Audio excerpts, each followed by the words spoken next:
So ngayon po ay pupunta na naman po kami balik ngayon sa fish pond at yung dadaanan po namin is doon kami sa mas dating dinadaanan po namin na mas malapit lang po doon sa bagong fish pond namin ni Francis po.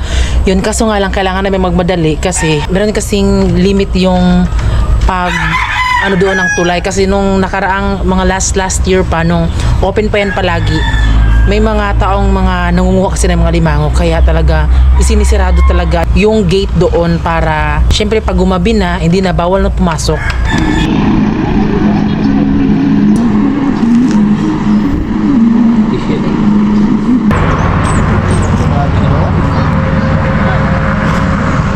So ito naman po yung atake namin, sobrang dami namin na dalang bag. So lahat po ng mga dinadala namin, mga damit, vlogging equipment, so ganun lang. So ngayon mga kalab, alas 5 na po, so nakauwi na kami sa bahay. So babalik naman kami doon sa fish pond namin para doon kami matutulog. At hindi tayo dadaan doon sa pagdadaanan lang Mama Inday kanina kasi medyo madilim-dilim na. So doon na lang tayo kasi hindi pa na, doon lang tayo dadaan sa ating palaging pagdinadaanan. So yun mga kalab, meron po kaming kapitbahay po dito sa may fish pond po. So nagva-vlog din po siya. So sa'yo pangasin mo po? Dina Burgos Arabico. Dina? Oh, Dina Burgos Arabico. Burgos Arabico. I-add tara katihan niya. Pakita na ako ng video para makita ko ni mo. Yeah. Sige. Salamat. Salamat eh. So ayan mga kalab, yun yung mga kapitbahay namin dito. Actually nahihiya kaming mag-vlog dito mga kalab kasi di ba? Ano pero okay naman pala. Hi mo, hi. So pag uwi naman natin bukas mga kalab ay doon tayo dadaan po sa dinadaanan po nila Mama Inday kasi ngayon mga kalab I'm sure talaga sirado na sila ngayon. So sana po supportaan nyo po sila, si auntie po. Actually kami mga kalab tumutulong talaga kami sa mga small YouTuber po. Madaming napapapromote pero mas maganda talaga na syempre yung personal mo talaga makita mo talaga. Madami na po kami natulungan mga kalab. Kasi diba sabay-sabay tayo sanang aangat pero yung pag-YouTube talaga medyo mahirap siya. Yung pag-vlog mahirap. Iba na din kasi yung mga vlog ngayon parang ginagawa ng etchos na lang yung vlog ganun. Eh yung sa amin kasi hindi kasi yung pwede yung mga ganun, dapat ano in-enjoy mo siya pero dapat andun pa din talaga yung respeto mo sa sarili kasi yung mga vlogger ngayon gumagawa sila ng issue as long as magkakapera sila eh hindi nila alam nasisira na yung buhay nila. Kami sobrang tagal na namin dito pero inaingatan pa din namin yung buhay namin dito sa vlogging.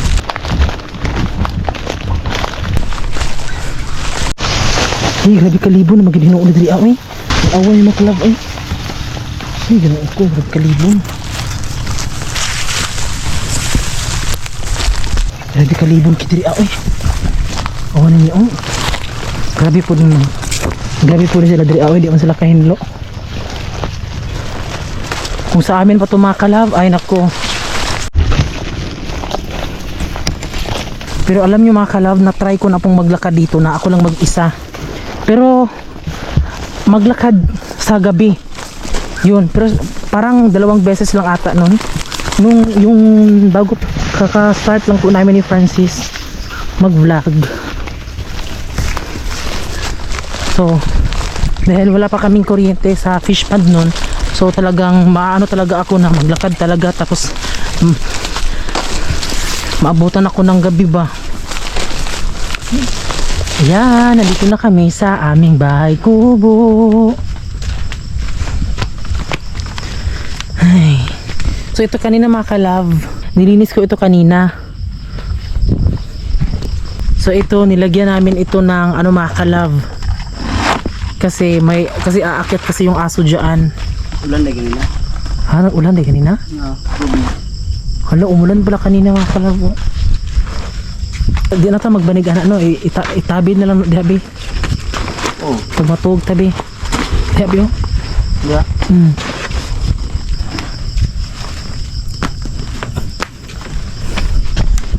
Ano? Giba ang iro lagi ba? O sige ko anbi asin. Na, iro jud ni mga kalab ay gitilap-tilapan nagmaayong tuyo. Natuyo. So So yung binigay sa amin po na ano, betul ba? Hindi na. Ay diyan na lang muna mga kalab. Ito meron naman po ito mga kalab, pwede naman to, pero ano lang muna mga kalab kasi madami kasi kaming i-charge dito sa Blue Yeti. So yung Blue Yeti kasi is, ano mga kalab, i-charge pa natin. Wow, ayan na. Uy, kaduha na, uy. So, ne? Yun daw. Ay, ay. Ayan na. Tapos ito yung malaki. So ngayon makalabay, nandito tayo sa Pispan na mama kasi nagpa-harvest sila makalabat. Ngayon ay naglaya po ako, ito yung nahuli. Yan. Yan po. Isang laya lang yan, isang isa. Mga tilapia, oh. Tapos may mga banisil pa. So ito ay hindi po talaga nilagay po sa fish pond. Wala, oh. Okay. oh, Kaya sa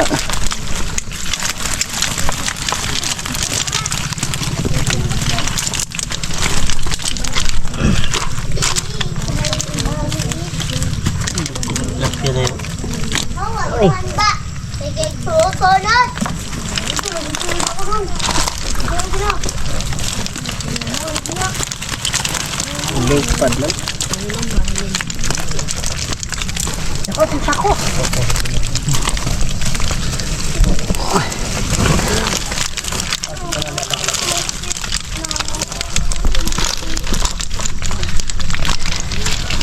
So, ito mga kalab, kung nakita nyo, hindi ito na linagay na mamas. Ito ay native na tilapia lang. Pero okay naman kasi maibinta naman ito niya, tapos may ulam na. Katang ulam ka pa.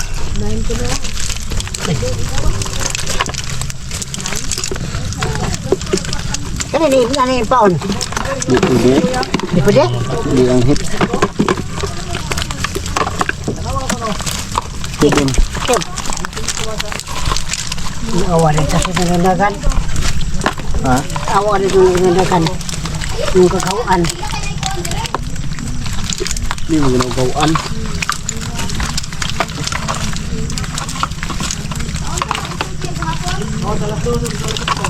Ito. Badhwad. Oh, Kira. here you go.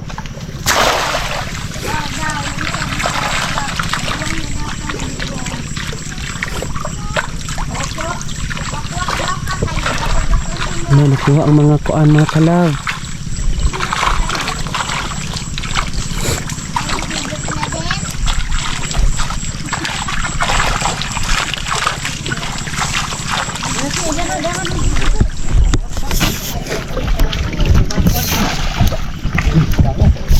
Mo.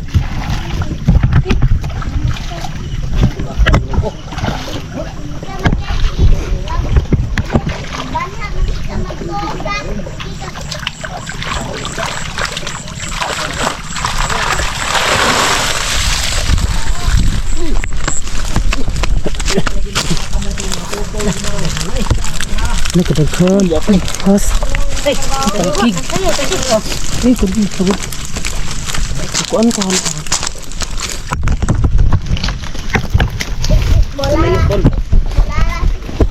Sa pusod. Wad. Wad.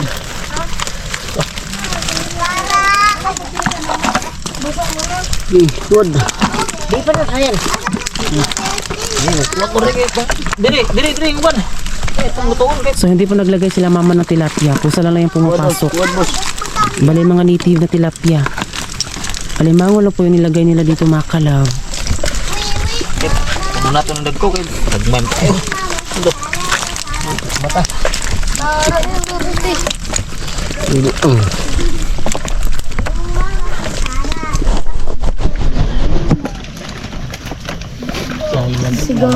Pada kayo ito iwad na.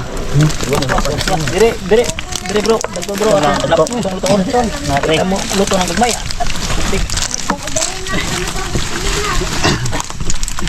Kabig lapok ng ulo. Kanog ko na. Akpasal. Kapakop dia kuan kay tulok. Tulok lang ka. tulog. Hinergig ka. Ganang lang po na. Kanaw na yung isda nga. Huwag ka madihados. Landig. Malapara ni mong mata.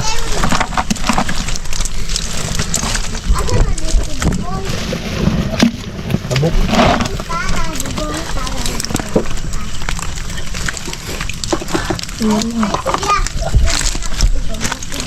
Matalapya puno-puno pura. Ini nga nikadag po. Batay sulaan. Hindi ka nakapasulya. Kanagan may buki kaya.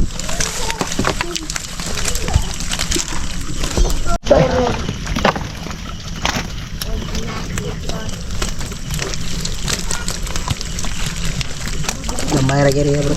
Dagay sulis daw. Masul ka.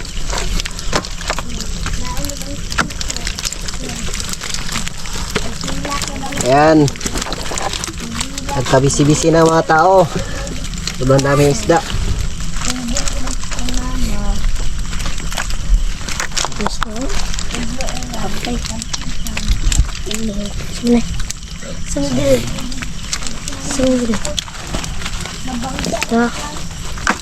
Pero na naman direk. Diba? Ito sa rito. Ito laki. Matay.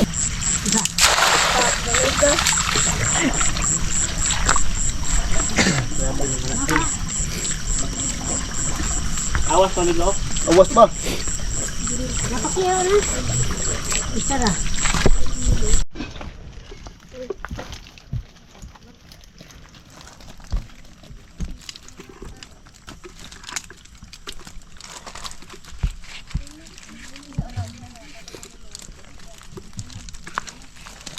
Dira mambok. Ayan. Bulit na. Nabulit. Samle.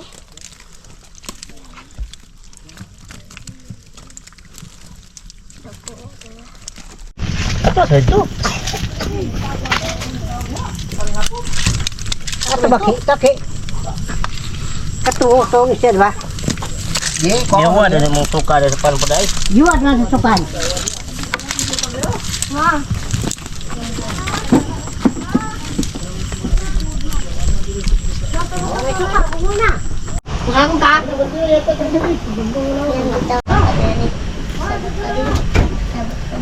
Ayan si Francis nakahuli ng alimangi. Nakakamiss yung ganito Bino, harvest Bino. Actually ito po ay talagang yung dapat harvest talaga is May 2, 2025. Pero ngayon mga kalab, napansin kasi sa kalendar na medyo mas mas low tide yung sa ngayon. Ngayon kasi is April 28, 2025. Kaya ito na lang yung nangyari. Medyo mahal-mahal din yung presyo. Ha? Medyo mahal-mahal din yung presyo. Tapos medyo mahal-mahal din po yung presyo. Wala, malaki mga kalab. Oh.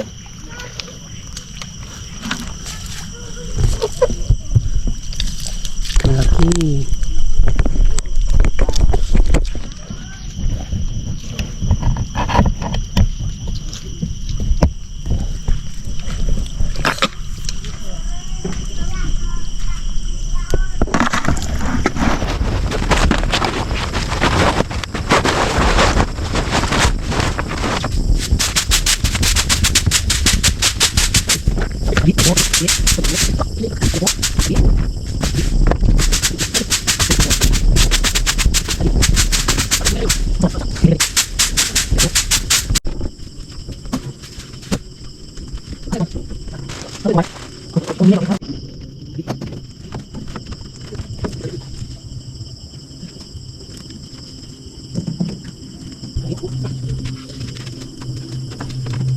So ayun mga kalab, kami ay hindi na magti-tent.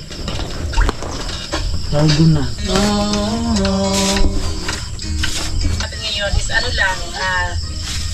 life in the fish. So ngayon mga kalab ay nakapag na kami. Okay na sana mga kalab. Natulog na din po si Francis.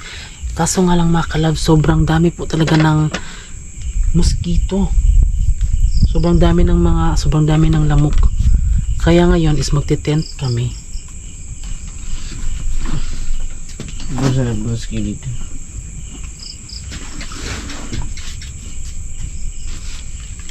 Jud, hindi nga Pili mo.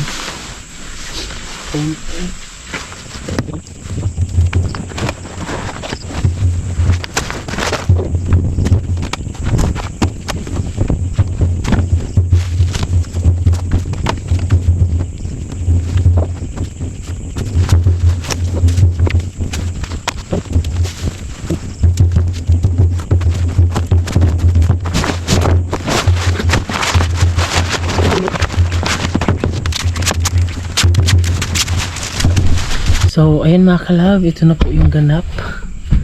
Napaano kami ng tent agad kasi sobrang dami talaga ng lamok. Kahapon wala naman to mga kalab, ay kagabi. Kaya siguro wala kasi di ba marami kaming natutulog dito. So, talagang may kumagat doon sa kabila pag ganyan. Yun. Kaya ayan mga kalab. Inat ang tent din.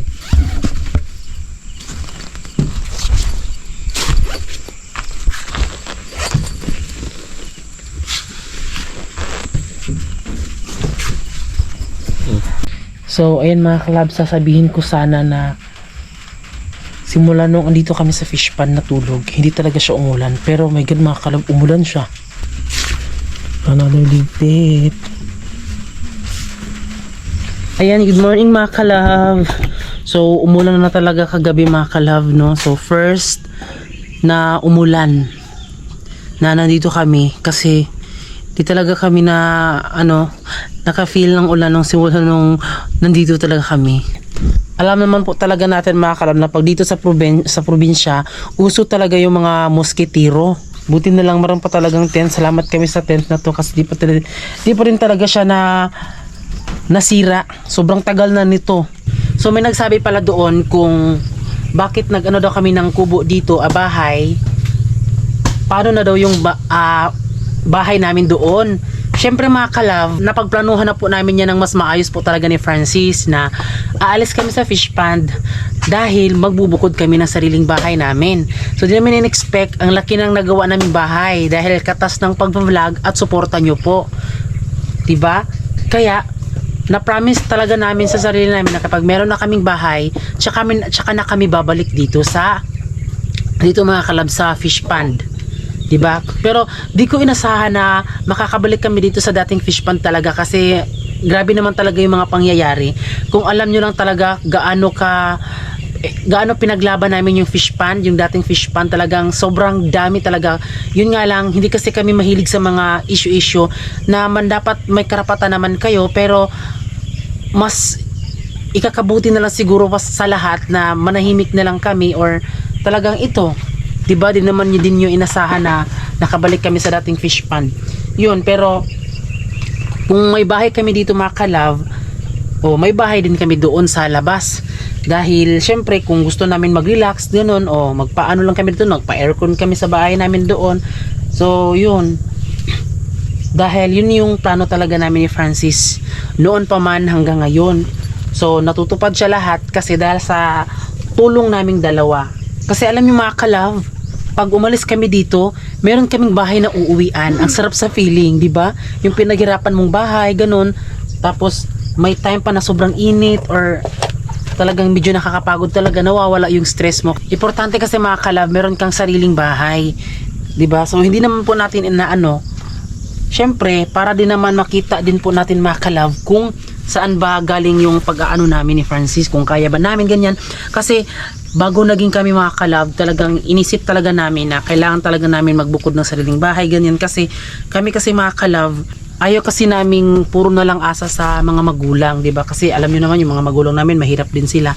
Sa awa ng Diyos mga kalab, natupad naman po lahat yung mga gusto namin. At sana magtuloy-tuloy pa siya. Although merong mga problema mga kalab sa buhay, pero pasalamat pa rin ako mga kalab kasi kahit same-sex relationship kami ni Francis, nagkakaintindihan din kami. Pero yung din mga kalab, may time din na nag-aaway talaga.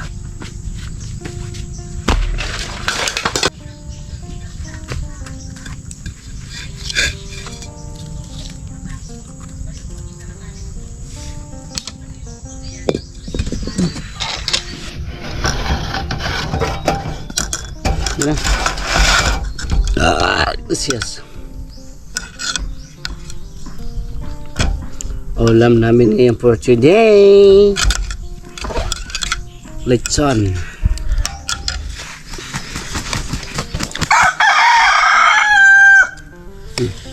Kaun. So, ayun mga kalab, tapos na kaming kumain at umulan na dito. Umulan na dito mga kalab. Ayan, umulan na. Dirara natin siyo. Anong kamba? Alasa na. So, ang oras po ngayon ay alas 2 na po ng hapon. So, dito na ako nagugas sa taas mga kalab kasi doon sa ibaba. Galing kasi umulan, so medyo maputik-putik siya. So, dito na lang mga kalab. Ngayon lang naman po.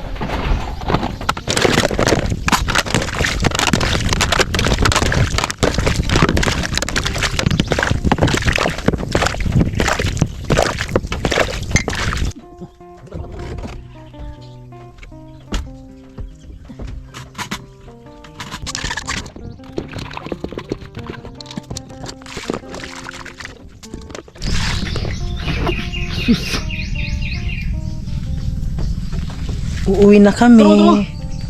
Okay.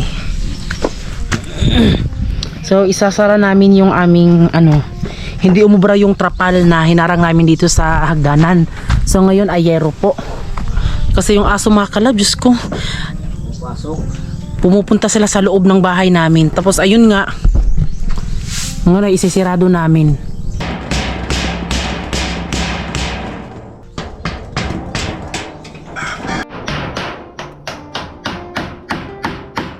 So, uwi kami ngayon, tapos babalik na naman kami bukas ng hapon kasi syempre maglalaba kami ni Francis kasi wala kasing ibang mag-aasikaso doon, maglilinis ng bahay.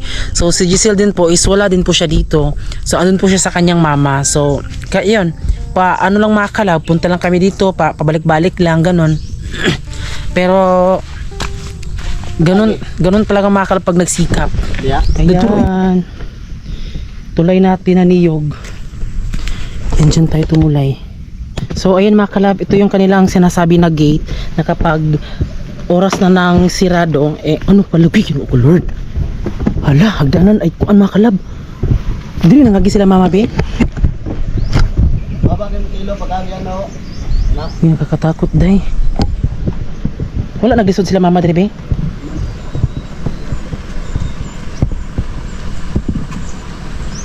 Bigyan ako kahadlok. Bigyan ako, be.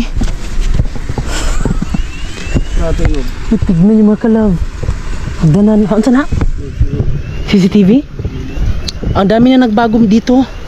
Hala, ang ganda na no. Iba na yung mga dinadaanan namin noon. Doon yun oh. Daming pasikot-sikot pero ito straight lang. So ito yung gate na may curfew. Ang ganda po ng kanilang mga kalab fish pond kasi siguro pag may nadidetect na tao umiingay. Hala. Yan dyan kami dumadaan mga kalab. Daming pasikot-sikot pero ito mga kalab doon na straight na lang siya.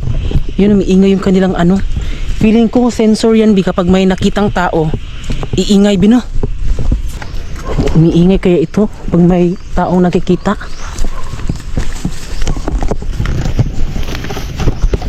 Hala, na.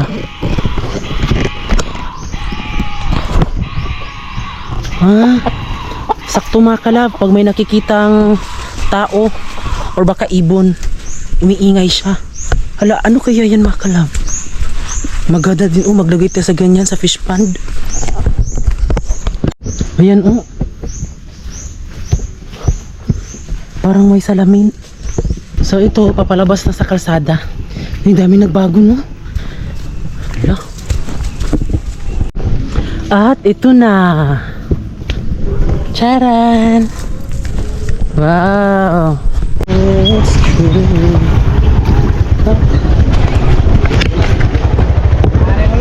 Dahil ka na ba